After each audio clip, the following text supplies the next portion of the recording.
This is Lesson 7, corresponding to Chapter 7, Firewall Basics, Part 2, which covers topics such as authentication, authorization, and accounting, logging and monitoring, IDPS and IDPS, and various exploits. Authentication, authorization, and accounting are known as AAA. Authentication verifies your identity and usually takes place at the firewall or beyond. Authorization occurs after authentication. It determines what you can do. And accounting is by way of log files, and it tracks who did what to which assets.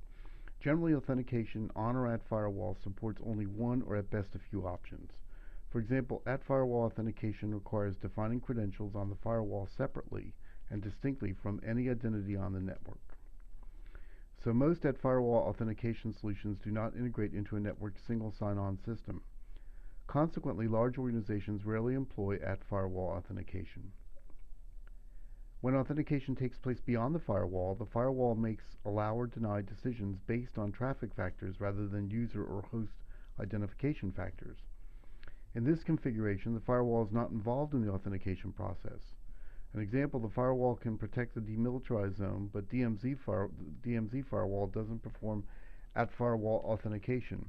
Instead, web servers hosted in the DMZ can provide both anonymous and authenticated content to visitors. Usually a firewall is involved only in authorization of the connection or circuit. Any content within the communication might be subject to content filtering. When authorization takes place beyond the firewall, the destination host controls what is and is not accessible to users. Logging and monitoring. So why log? It provides validation that firewall rules are configured properly. It provides historical tracking and trend analysis. It also provides reactive tracking and tracing to attacks. Logging also tracks usage levels and times for load balancing, accounting, or even backcharging users. It discovers new methods or techniques of attack. It can detect intrusions or attempts to break security, and creates legally admissible evidence for use in prosecution. So what data should be logged? All connection rejections, all traffic to successfully transfers through the firewall configurations changes, and access to the firewall system. Monitoring allows for alerting, and alerting allows for prompt response. So you need to review your log files regularly.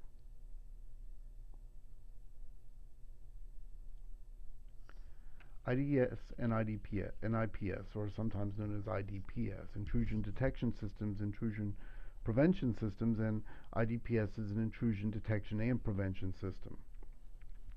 It has some benefits. Logical pairing of functionality. This means pairing with the firewall. Once an IDS detects an intruder, it can send commands or requests to the firewall to break a connection, block an IP address, or block a port or protocol. You must configure the firewall to receive these commands and authorize the IDS to send them. It also provides a reduction in administrative overhead of maintaining multiple devices. There are some drawbacks. Potential performance implications, especially with regards to wire speed, could slow down the actual speed of transmission on the wire, and there are some possible feature limitations. Detection mechanisms.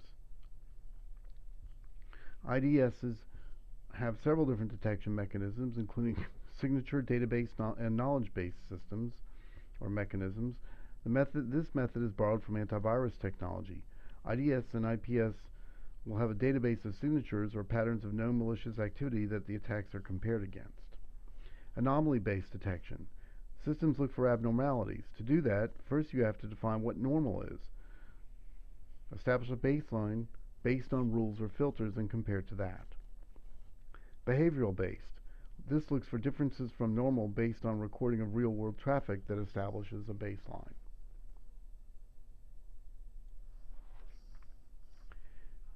Exploitable programming bugs. There's a limitation of firewalls. Remember that firewalls run software. Bugs, of course, are a result of human error in the software. Once discovered, the bugs are typically addressed and corrected in software patches, but they must be discovered quickly.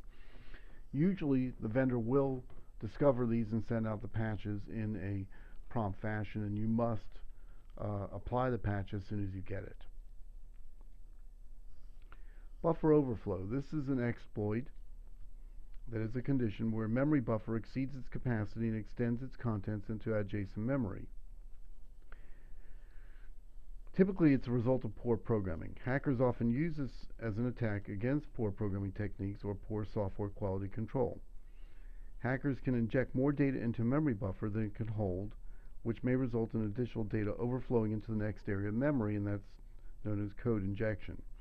If the overflow extends to the next memory segment designated for code execution, a skilled attacker can insert arbitrary code that will execute with the same privileges as the current system. Fragmentation. Overlapping, full or partial overlapping of datagrams. Fragmentation attacks are an abuse of the fragmentation offset feature of IP packets. Fragmentation may occur in a network where many different network links join to construct a global infrastructure. Some network segments support smaller datagrams, i.e. a packet or frame, than others, so larger datagrams fragment into a smaller size. When the fragmented elements of the original datagram reassemble, reassembly of the fragments can cause several potentially malicious reconstructions, such as overlapping and overrun. Overrun, of course, as it says here, excessively large datagrams. Overlapping can cause full or partial overwriting of datagram components, creating new datagrams out of parts of previous datagrams. Protections against fragmentation attacks include using modern IDS and firewall filtering features, as well as performing sender fragmentation. Here's an example of fragmentation and overwriting. You have your IP header and TCP header with the data, and another IP header with more data. If you overlap the data sections, you can see where the first set of data overlaps the more data in the second IP header, and the IP header then gets discarded, and now you have data that belonged to another IP header being included in data that is related to another IP header, and there you have your overlapping data sections, and that could cause problems, especially when that second IP header is discarded. Firewalking. An attacker learns the firewall configuration systematically. After learning the firewall configuration from the outside, the hacker attempts to establish a communication session with the internal host over a multitude of different ports. Effectively, this is a method of port scanning, but with the addition of known internal hosts, the attacker can learn not only which ports are open, but also which ports actually allow communications with an internal system. Firewalking effectively discovers the rules or filters on a basic packet filtering firewall.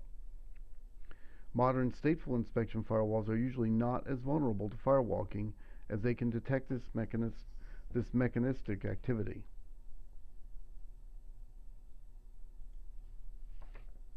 Internal code planting.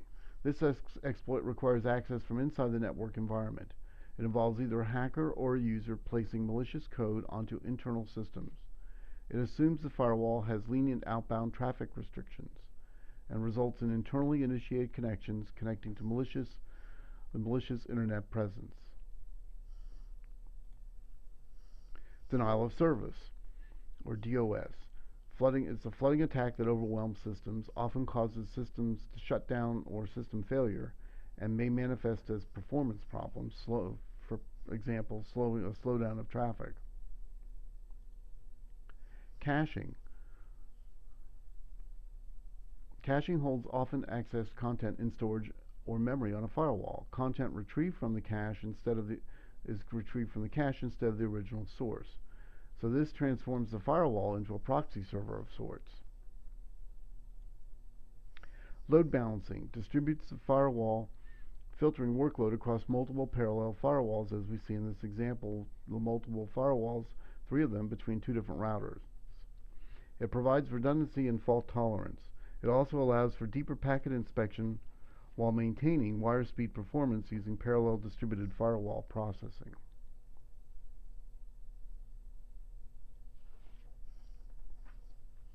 Gateway bottlenecks, or pass-through firewall, can become a bottleneck during high traffic periods. A denial of service attack can consume all processing capabilities of the firewall. Encrypted transport. The two main forms of transaction or communication encryption apply here: tunnel mode and transport mode. Tunnel mode encrypts the entire original payload and header, whereas transport mode encrypts only the payload. In tunnel mode, a temporary header goes with the encrypted packet to guide its path across the VPN tunnel. In transport mode, the original header remains in plain text. Filtering on the transport mode header is a viable option, as this is the same filtering and the same header in the packet was not transport mode encrypted.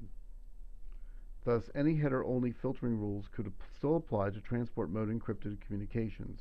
However, any filtering that requires an examination of the payload will be rendered null. Since the firewall is typically not the intended destination or direct communication partner of a communication, especially encrypted communications, thus any encrypted data cannot be filtered by a firewall.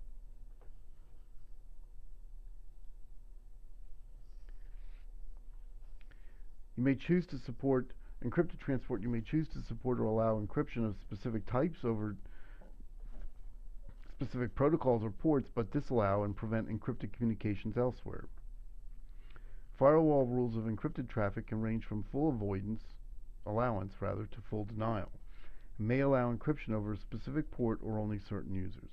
When building or designing firewall filtering rules, you must make a choice about how to handle encrypted content. Consider both the valid and invalid reasons for content encryption.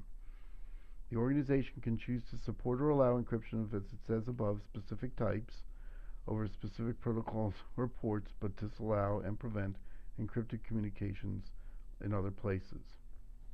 Encryption for web communications and email exchanges are often acceptable, while other transactions with the internet might not be encrypted.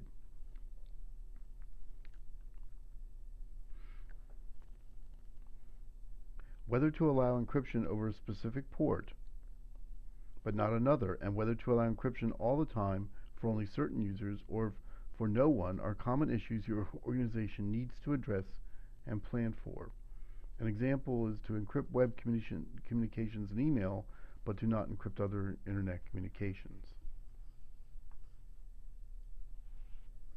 Here we see SSL or TSL links from the external internet clients end at the firewall, and then they traverse the last segment in the clear to reach the destination web server.